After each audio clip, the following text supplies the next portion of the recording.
Assalamualaikum warahmatullahi wabarakatuh. Bertemu lagi dengan saya Ibu Desi dalam mata pelajaran prakarya kelas 9. Bagaimana kabar kalian hari ini? Semoga kalian sehat selalu dan baik-baik saja ya. Baik, eh, jangan lupa untuk tetap menjaga kesehatan dan jangan lupa untuk menjaga protokol kesehatan.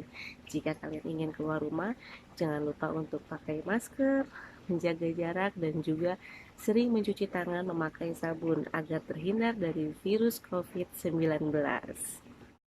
Baik, minggu lalu kalian sudah mempelajari mengenai karakteristik dari macam-macam ikan yang dibudidayakan di air laut, air tawar, dan juga air payau ya.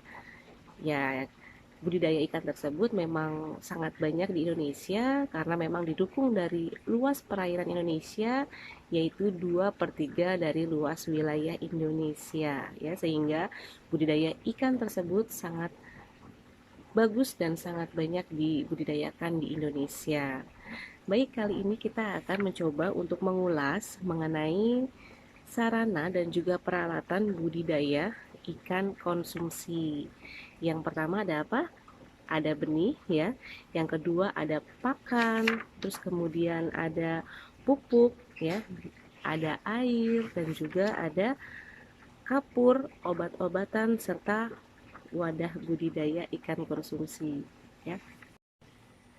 Nah, keberhasilan dari salah satu usaha budidaya itu adalah sangat tergantung dari ketersediaan sarana produksi yang memadai ya.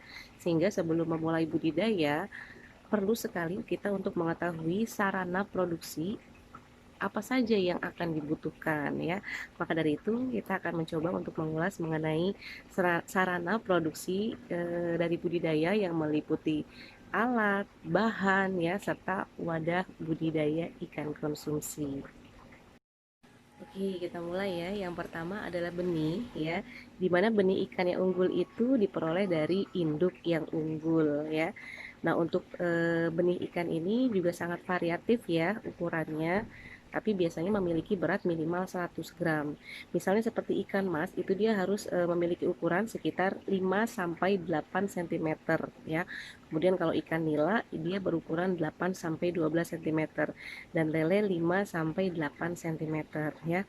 Nah, biasanya dalam memilih benih kita itu harus melihat ciri-ciri yang baik dari benih tersebut. Misalkan seperti gerak yang aktif ya. Kemudian juga tidak memiliki kecacatan dan juga dia memiliki sisik yang utuh ya. Minimal 3 itu saja. Nah, berarti benih tersebut sudah dalam keadaan baik ya. Nah, kemudian juga yang perlu diperhatikan lagi saat penebaran benih yaitu adalah kepadatan pada tiap meter persegi wadah ya. Jadi kepadatan ini juga sangat penting ya, karena kan kalau misalnya kita melihat wadahnya itu misalkan hanya 2 kali 2 meter, berarti kan kita tidak mungkin untuk menaruh benih tersebut dalam jumlah sekitar ratusan ribu ya. Hal ini juga untuk meminimalisir dari tingkat kematian dari benih tersebut ya. Nah, kemudian juga untuk penebaran benih ini bisa dilakukan pada siang atau sore hari. Nah, hal ini juga sangat penting ya, karena biasanya hal ini dilakukan untuk meminimalisir tingkat kesetresan pada si ikan tersebut ya. Jadi kalau misalkan siang hari, ikan itu cenderung bisa lebih stres pada penebaran pembenihannya ya. Kemudian juga pada proses penebaran di sini dilakukan proses aklimatisasi ya. Ayo, ada yang tahu apa itu proses aklimatisasi? Iya, betul ya. Proses aklimatisasi yaitu proses menebaran dengan tujuan ikan dapat melakukan adaptasi suhu ya. Jadi kalau misalkan kalian ingin menebarkan benih itu tidak dengan cara langsung benihnya ditaruh di air begitu saja, tidak ya. Tetapi di sini dengan cara-cara terlebih dahulu. Jadi benih tersebut yang masih dalam kantong plastik ya, masih dalam kantong plastik itu perlahan dengan plastiknya dimasukkan dahulu ke dalam wadah atau kolam yang kalian inginkan ya, agar suhunya itu bisa beradaptasi dengan suhu yang baru ya, sehingga nanti lama kelamaan dibuka perlahan ya, setelah beberapa menit barulah benihnya dikeluarkan ya. Jadi untuk apa namanya, agar si ikan tersebut bisa beradaptasi, jadi tidak cepat stres dan tidak cepat mati untuk benih-benihnya ya. Oke, yang kedua adalah pakan ya. Nah, pakan juga termasuk salah satu hal yang penting bagi pembudidayaan ikan konsumsi ya. Nah, di sini pakan itu juga ada pakan alami dan pakan buatan ya. Dimana pakan alami itu berasal dari alam ya, berasal dari alam. Misalkan seperti mikroorganisme akuatik ya, kemudian juga seperti fitoplankton ya, zooplankton. Ayo, ada yang masih ingat fitoplankton dan zooplankton itu apa? Iya, fito itu adalah tumbuhan, plankton itu adalah mikroorganisme kecil ya. Berarti fitoplankton adalah organisme kecil yang berasal dari tumbuhan ya. Kalau zooplankton berarti ya hewan-hewan kecil ya. Ya, dan juga bentos ya. Terus kemudian kalau untuk bahan pakan buatannya di sini juga bisa menggunakan seperti pelet ya, terus kemudian juga dedak ya. Itu juga termasuk salah satu pakan buatan ya. Nah, terus kemudian juga untuk berdasarkan jenis pakannya, di sini proses pembesaran bisa dikelompokkan menjadi 3. Ada pembesaran ikan secara ekstensif, ada semi intensif, dan juga secara intensif. Nah, nanti bisa kalian pelajari lagi pengertiannya apa. Nah, dalam pemberian pakan ikan itu juga harus diperhatikan ya. Kita harus memperhatikan itu kebutuhannya, kemudian waktu dan juga caranya ya. Jadi jangan sampai kita itu memberikan pakan ikan yang terlalu banyak ya, karena juga nanti akan mempengaruhi dari kualitas air tersebut ya. Kemudian juga ukurannya juga kita harus melihat apabila ikan tersebut memiliki mulut yang kecil, berarti kita harus memberikan pakan yang ukurannya usahakan lebih kecil dari ukuran mulutnya ya. Terus kemudian juga kita hindari untuk memberi makan bangkai ya, bangkai-bangkai hewan, karena itu juga nanti akan mempengaruhi kualitas air ya, kemudian juga nanti akan dapat menimbulkan jamur ya, jadi tidak baik untuk perkembangbiakan dari ikan itu sendiri. Nah, kemudian yang ketiga itu adalah pupuk ya. Sebenarnya pembesaran ikan kok pakai pupuk ya. Iya, jadi sebenarnya pupuk tersebut itu digunakan bukan pada pembesaran ikannya ya, tetapi pupuk tersebut itu digunakan untuk memperbaiki kondisi kolam ya. Jadi kalau misalkan kolam itu berasal dari tanah ya, maksudnya kolam tanah yang bersatu dengan tanah, maka harus diberi pupuk ya untuk memperbaiki wadah ikan tersebut. Nah, di sini juga pupuknya itu juga bisa pupuk alami ataupun pupuk buatan. Untuk pupuk alami ya seperti misalnya pupuk kandang ya, pupuk kandang itu bisa dari kotoran sapi, kotoran kerbau ya, kotoran ayam dan lain-lain. Kalau untuk pupuk buatan di sini bisa juga menggunakan urea, kemudian ZA ya, TSP, KCL dan juga NPK. Nah, yang keempat itu adalah air ya. Nah, air juga termasuk salah satu peranan yang penting bagi budidaya ikan konsumsi ya.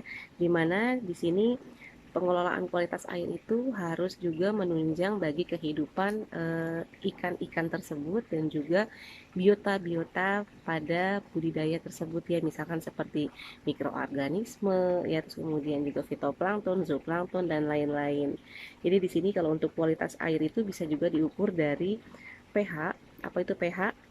Iya betul ya, pH itu adalah tingkat keasaman, kemudian juga suhu, salinitas ya, dan juga tingkat kecerahan ya. Nanti bisa kalian jabarkan kira-kira kisaran pH berapa sih yang baik untuk ikan ya, dan juga suhunya berapa yang baik untuk ikan ya.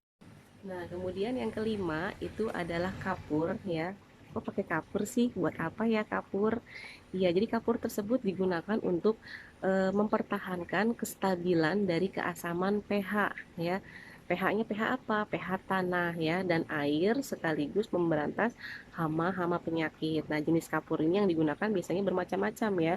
Biasanya juga bisa menggunakan kapur pertanian ya seperti kalsit dan juga dolomit ya, dan juga bisa menggunakan kapur aktif. Nah, kemudian yang keenam itu adalah obat-obatan. Tentunya obat-obatan itu sangat penting juga ya untuk penanggulangan dan pencegahan dari hama dan penyakit yang dapat mengganggu pertumbuhan serta perkembangan ikan konsumsi ya. Nah, di sini untuk obat alami itu biasanya terbuat dari ekstrak tumbuhan ya, misalkan seperti tembakau ya, akar tuba, kipait, dan juga daun pepaya. Nah, sedangkan obat-obat kimia itu berarti obat yang harus larut di dalam air ya, sehingga tidak memiliki pengaruh besar terhadap kualitas air kolam itu sendiri. Nah, yang terakhir adalah wadah atau kolam ya untuk pembesaran atau untuk budidaya ikan konsumsi ya. Nah, untuk jenis-jenis wadah ini sangat bermacam-macam ya, sangat bermacam sekali, mulai dari kolam ya, kemudian ada bak ya, ada akuarium, ada keramba ya, sangat bermacam-macam. Nah, nanti ini yang bisa saya tugaskan kepada kalian. Baik, setelah saya menjelaskan mengenai sarana dan juga alat pada budidaya ikan konsumsi, saya akan memberikan pertanyaan kepada kalian ya. Kalian bisa kerjakan di buku latihan. Nah, soal yang pertama adalah bagaimana sih ciri-ciri dari benih yang baik untuk dilakukan pembesaran ikan konsumsi atau benih yang baik untuk budidaya ikan konsumsi ya. Kemudian yang kedua, apa yang dimaksud dengan aklimatisasi dan bagaimana caranya untuk melakukan proses aklimatisasi tersebut ya. Itu yang kedua. Nah, yang ketiga, kalian coba jelaskan proses pembesaran ikan konsumsi berdasarkan jenis pakan yang digunakan. Tadi yang saya bilang ya, ada ekstensif, semi intensif ya, dan juga secara intensif. Nah, kemudian soal yang keempat adalah coba kalian jelaskan kira-kira kualitas air yang seperti apa sih yang bagus ya, mulai dari pH-nya berapa, suhunya berapa, dan tingkat kecerahannya seperti apa. Nah, itu bisa kalian tuliskan ya. Nah, kemudian yang kelima, kalian bisa lihat di halaman 94, di mana di situ terdapat tabel ya. Sini terdapat tabel di halaman 94. Jadi kalian tuliskan di situ nama wadah budidaya ikan ya, kemudian jenis ikan konsumsi yang dibudidayakan apa ya, terus kemudian juga gambar bentuk wadah budidayanya seperti apa ya, dan terus kemudian kalian tambahkan lagi kolomnya yaitu kekurangan ya, kekurangan dari wadah tersebut, kemudian tambahkan lagi kolomnya kelebihan dari wadah tersebut ya, dan juga macam-macamnya ya. Jadi kalian tambahkan lagi 3 kolom ya, kekurangan, kelebihan, dan juga macam-macam dari wadah tersebut. Kalau tidak bermacam-macam berarti kalian bisa kosongkan atau kalian beri tanda strip ya. Baik, sampai sini dulu penjelasan dari saya mengenai sarana dan juga peralatan budidaya ikan konsumsi. Jangan lupa jaga kesehatan ya, dan tetap rajin dalam melaksanakan pembelajaran PJJ dari rumah ya. Terima kasih atas perhatiannya. Wassalamualaikum warahmatullahi wabarakatuh.